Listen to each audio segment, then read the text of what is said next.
Assalamualaikum warahmatullahi wabarakatuh. Pada kesempatan ini kita akan membahas bagian 2 dari materi larutan asam basa, yaitu kesetimbangan ion dalam larutan. Seperti biasa, sebelum mempelajari bagian ini, saya mengingatkan untuk selalu menerapkan 3M dan kita tambahkan dengan berdoa semoga kita diberi kesehatan dan diberi kelancaran dalam pembelajaran. Untuk kompetensi dasarnya sama dengan di bagian 1, kita mempelajari kompetensi dasar di 3.10 dan 4.10. Adapun peta konsepnya, di bagian 1 kemarin kita sudah membahas tentang teori asam basa. Di bagian kedua ini kita akan membahas tentang kesetimbangan ion dalam larutan. Nantinya di bagian ketiga kita akan membahas tentang derajat keasaman, dan di bagian keempat atau bagian terakhir dari larutan asam basa kita membahas tentang indikator asam basa. Untuk bagian awal dari kesetimbangan ion dalam larutan, tetapkan kesetimbangan air di sini. Air merupakan elektrolit yang sangat lemah, sehingga air terionisasi, di mana terionisasi menurut persamaan H2O menjadi ion H+, di sini ya, H2O menjadi ion H+, plus OH- dalam bentuk reaksi kesetimbangan. Karena konsentrasi H2O dianggap tetap, di sini kenapa H2O dianggap tetap? Karena terionisasi yang sangat sedikit, jadi dianggap tidak ada yang terionisasi, sehingga persamaannya menjadi persamaan kesetimbangannya H+ dikalikan OH- dibagi H2O. Karena H2O-nya di sini dianggap tetap, maka dianggap suatu konstanta, sehingga kesetimbangan air di sini dirumuskan sebagai H+ kalikan OH-. Jadi nilai kesetimbangan air kita singkat dengan KW. Adapun nilai KW dari berbagai suhu, jadi intinya nilai kesetimbangan air itu akan berubah berdasarkan suhu. Misalkan di sini dari berbagai percobaan, dari suhu 0 sampai 100 mengalami perubahan. Di sini ada beberapa nilai KW. Adapun nilai KW yang paling sering kita gunakan atau digunakan secara universal, biasanya ini dianggap pada suhu 25. Berarti kalau ada soal yang terkait dengan nilai KW dan tidak diketahui, itu kita bisa menganggapnya sebagai nilai KW yang diukur pada suhu 25 dengan nilai 1 kali 10 pangkat min 14. Ini sesuai kesepakatan konvensi. Dengan asumsi umum bahwa KW 10 pangkat min 14, maka larutan netral terjadi jika H+ sama dengan OH- sama dengan 10 pangkat min 7. Ini adalah awal di mana kita menentukan netral itu ketika pH-nya sama dengan 7. Karena konsentrasi H+ dan OH-nya adalah 10 pangkat min 7. Sekali lagi ini konvensi bahwa ketika tidak diketahui dalam soal atau dianggap secara umum, maka kita memakai nilai KW 10 pangkat min 14, yaitu nilai KW pada suhu 25. Adapun pengaruh asam basa terhadap kesetimbangan air terjadi ketika H+ sama dengan OH- atau yang dikatakan tadi adalah kondisi netral. Adapun penambahan asam menyebabkan H+-nya akan lebih banyak daripada OH-. Berarti larutan asam ini adalah sesuatu larutan di mana konsentrasi H+ lebih besar daripada konsentrasi OH-. Adapun penambahan basa menyebabkan H+-nya kurang dari OH- atau OH-nya lebih besar. Jadi di sini H+ ini mencirikan sebagai ion asam, adapun OH- adalah sebagai ciri khas dari ion basa. Adapun untuk perhitungan H+ dan OH-, di sini kita akan membahas perhitungan H+ dan OH-, baik itu pada asam kuat, basa kuat, asam lemah, dan basa lemah. Kita mulai dari asam kuat dulu. Asam kuat terionisasi sempurna di dalam air. Di sini H+-nya dapat kita hitung dengan Ma kalikan A, di mana Ma di sini adalah konsentrasi asam, sedangkan A valensi asam. Kita akan jelaskan melalui contoh soal. Misalkan hitunglah H+ dan OH- dari senyawa H2SO4 0,005 M. Dari sini kita ketahui bahwa H2SO4 adalah ion asam atau maaf, senyawa asam, sehingga yang bisa kita hitung terlebih dahulu adalah ion H+-nya. Atau kita identifikasi, berarti molaritas asamnya atau konsentrasi asamnya adalah 0,005 M atau 5 kali 10 pangkat min 3 M. KW-nya karena di sini tidak diketahui, kita anggap 10 pangkat min 14. Adapun yang ditanyakan adalah H+ dan OH-. Maka dari sini kita bisa mengionisasikan H2SO4 seperti di bagian pertama tentang ionisasi senyawa asam maupun basa. Dari sini kita mendapatkan H2SO4 ini terionisasi menjadi 2H+ plus SO4 2-.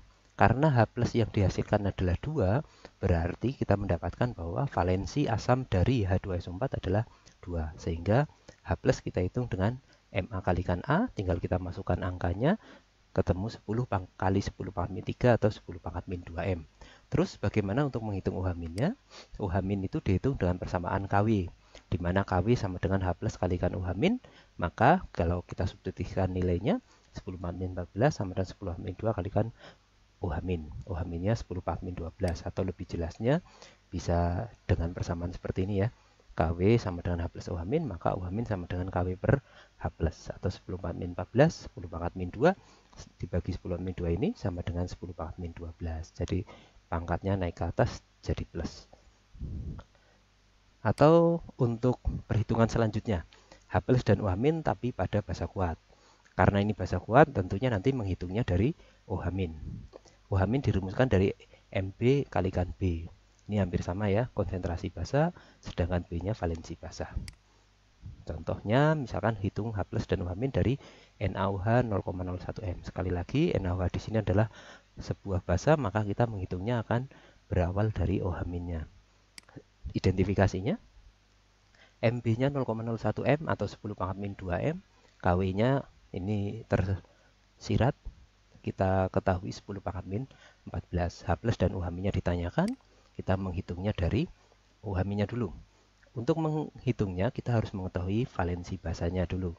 Untuk valensi basa dari ionisasi kita dapatkan OH-nya sebanyak 1, sehingga B-nya di sini atau valensi basa 1. Tinggal kita substitusikan ke persamaan, OH- sama dengan Mb kalikan B, 10 pangkat min 2 kalikan 1, atau 1 kali 10 pangkat min 2, bisa kita tulis 10 pangkat min 2. Adapun untuk perhitungan H+-nya, dengan persamaan KW, H+ kalikan OH-, maka di sini H+ didapatkan 10 pangkat min 12. Atau dari persamaan ini ya, KW sama dengan H+ OH-, maka H+ sama dengan KW dibagi OH-. Ketemunya 10 pangkat min 12. Sekarang untuk yang lemah. Perhitungan H+ dan OH- untuk asam lemah ini ada sedikit perbedaan. Di sini ada persamaan H+ untuk asam lemah, yaitu akar Ma kalikan Ka, atau boleh juga dihitung dengan Ma kalikan alfa, di mana Ma konsentrasi asam, Ka itu tetapan ionisasi asam, dan alfa itu adalah derajat ionisasi. Berarti kita menggunakan apakah akar MaKa atau Ma alfa, tergantung dari soal tersebut yang diketahui komponen mana yang ada.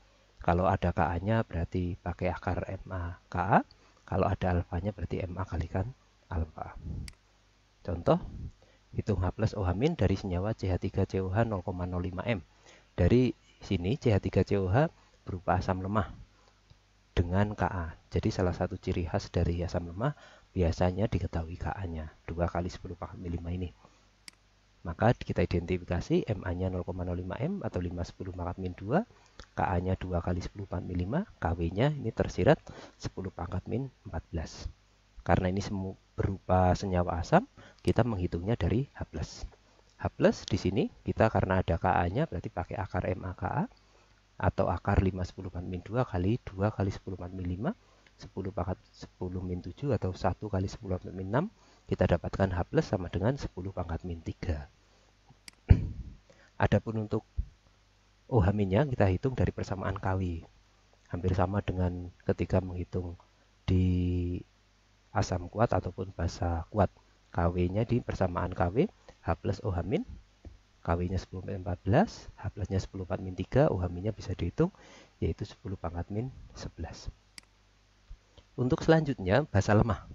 Untuk basa lemah di sini terionisasi sebagian sama seperti dengan asam lemah, berarti berupa reaksi kesetimbangan, dirumuskan dengan OH-. Ingat kalau basa pakai OH-, asam pakai H+, OH- sama dengan akar Mb kalikan Kb. Ini hampir sama ya, antara rumus asam lemah sama basa lemah, hanya mengubah H+ jadi OH-, Ma jadi Mb, Ka jadi Kb.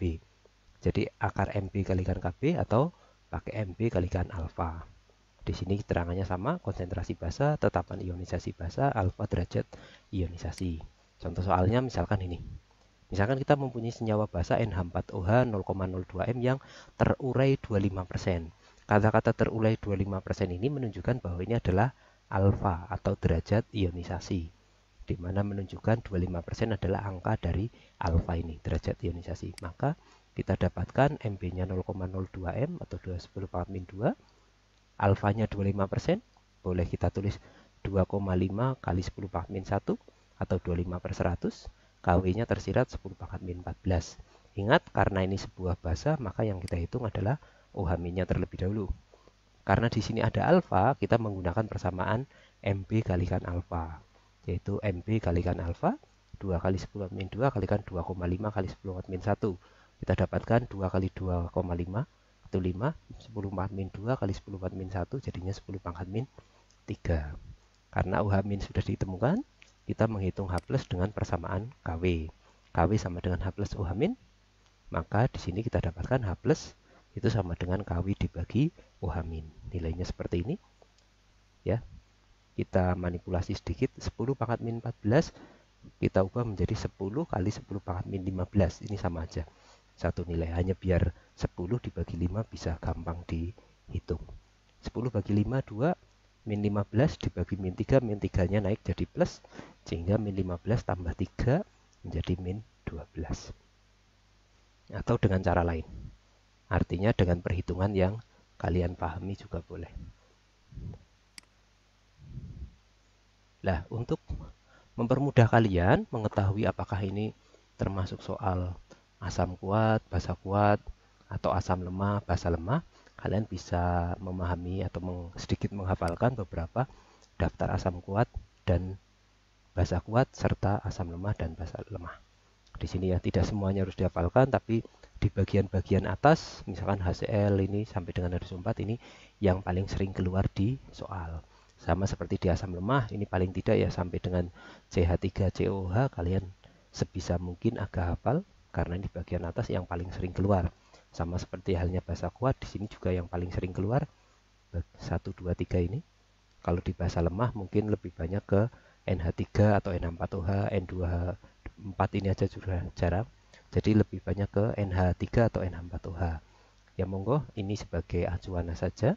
Jadi agak hafal akan lebih membantu kalian ketika menemui soal untuk meyakinkan apakah ini kuat atau lemah. Untuk selanjutnya, agar memperdalam pemahaman kalian tentang materi ini, silakan kalian kerjakan latihan soal. Ini sebagai latihan mandiri, bisa ditambah juga dari sumber buku paket atau referensi lain atau sumber literasi yang lain, baik itu secara manual maupun digital, untuk mengukur pemahaman kalian tentang bagian kedua dari larutan asam basa ini. Silakan, ini hanya sekedar untuk latihan soal saja. Adapun kesimpulan yang kita dapatkan dari pembelajaran di bagian kedua ini adalah persamaan untuk KW itu dirumuskan dengan H plus kali 10 pangkat min kali OH min, atau KW itu adalah hasil kali konsentrasi H plus dengan konsentrasi OH min. Ini kesimpulan awalnya atau tetapan kesetimbangan air. Adapun nilai 10 pangkat min 14 ini adalah nilai konvensi atau nilai kesepakatan ketika di soal itu tidak ditentukan. Berarti kita menganggap nilai KW itu 10 pangkat min 14 ketika di soal tidak ditentukan, atau kita anggap sebagai nilai KW pada suhu 25 derajat Celcius. Selanjutnya, asam kuat dirumuskan dengan H plus sama dengan MA kalikan A, sedangkan basa kuat dirumuskan dengan OH min sama dengan MB kalikan B. Adapun untuk asam lemah dan basa lemah ini ada semacam kesesuaian ya, atau semacam bisa kita analogkan di sini, hanya mengubah H plus jadi OH min, MA jadi MB. Rumusnya akan hampir sama. Ini kesimpulan yang kita dapat dari pembelajaran di bagian kedua larutan asam basa tentang kesetimbangan ion dalam larutan. Silakan untuk bisa dipahami sebagai hasil pembelajaran di bagian kedua. Untuk penutup, saya berpesan agar kalian bisa mempelajari kembali materi-materi di bagian kedua untuk memperdalam pemahaman materi. Bisa dari tayangan video ini atau dari sumber literasi lain. Silakan untuk memperkaya literasi agar pemahaman kalian lebih mendalam dan bisa memberikan pemahaman bagi kalian. Adapun selanjutnya, sampai bertemu di bagian ketiga tentang derajat keasaman atau pH atau perhitungan derajat keasaman atau yang kita kenal nanti pH. Akan kita bahas pada bagian selanjutnya. Demikian yang bisa saya sampaikan untuk bagian kedua ini. Terima kasih atas perhatiannya. Salam bahagia, merdeka belajar. Assalamualaikum warahmatullahi wabarakatuh.